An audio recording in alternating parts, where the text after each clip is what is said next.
There is nothing as powerful as a changed mind. You can change your hair, your clothing, your address, your residence. But if you don't change your mind, the same experience will perpetuate itself over and over again.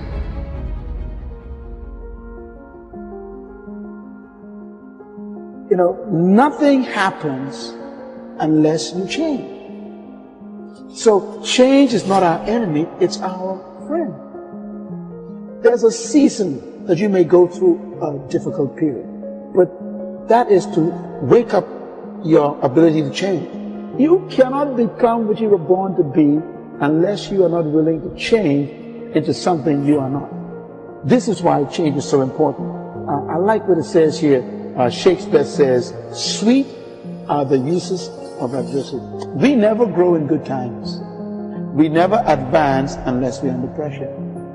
Change comes to improve and to advance your life, not to destroy you. I think that we often forget this. And we're going to face hardships. We can't avoid pain. We can't avoid trouble. All we can do is prepare our mindset so that we don't get overwhelmed by our circumstances. A lot of people, when they have a negative circumstance take place in their life, they react negatively to it. And that seems almost natural. In fact, that is natural. Something negative happens to me, my reaction back to it is negative. But this is why you have to change your mindset. I've seen people who had the education to go up, they had the gifting to go up, they had the talent to go up, didn't have the right attitude. And eventually, if that attitude, if that heart, if that invisible part isn't right, you can have all the talent in the world, but you will always end up getting spoiled by your own attitude. Yes, you'll get the opportunity. Yes, you'll get the job. Yes, you'll get the deal, but you won't be able to keep it because your attitude will corrupt every opportunity that life offers you. You never saw it coming. Life isn't what happens to you when you're looking.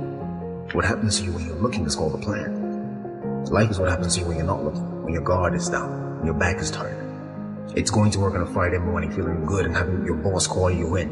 And you know she has a look on her face and you know that look isn't good. You know the economy isn't so hard and we've got to let you go. And all you can think about are those 3 kids you have at home. You know, life is coming home from work and finding that note on the kitchen table saying, hey, I can't do this anymore. I'm sorry, I love you, but I've got to go. And you're frustrated and you're betrayed and you're furious and you're angry, but all you want to do is hold them again. All you want to do is hear those words whispered in your ear, I love you again. No, that's life. How do you handle that? How do you deal with that, those sort of situations?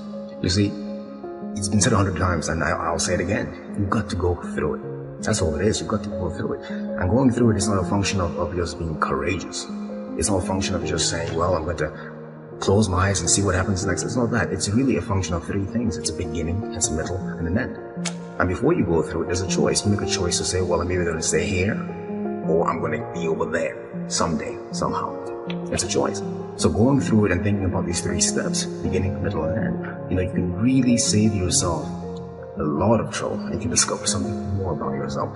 It's called life and it's not personal. Stuff's going to happen.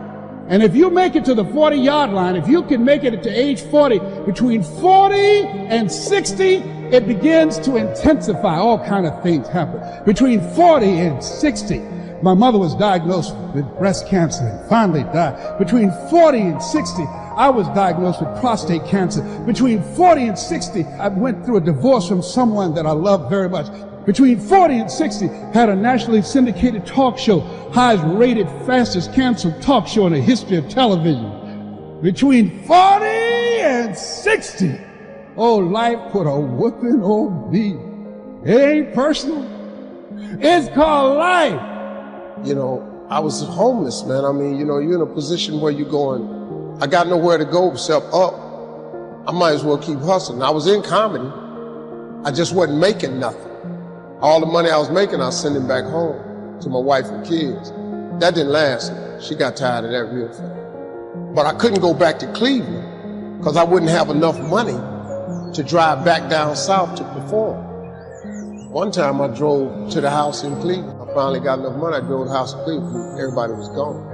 I didn't see my kids for almost 2 years. They just left, boarded up the house. So next thing you know, I'm in the car. I lived there, but it taught me determination, man. I'm a really, really determined person. It also taught me that no matter what happens to you, it ain't over. I was determined to be something. As long as God wakes you up, that means he ain't through with you yet. There is nothing as powerful as a changed mind. The only way off of welfare is to change your default settings. The only way to get a good education is to change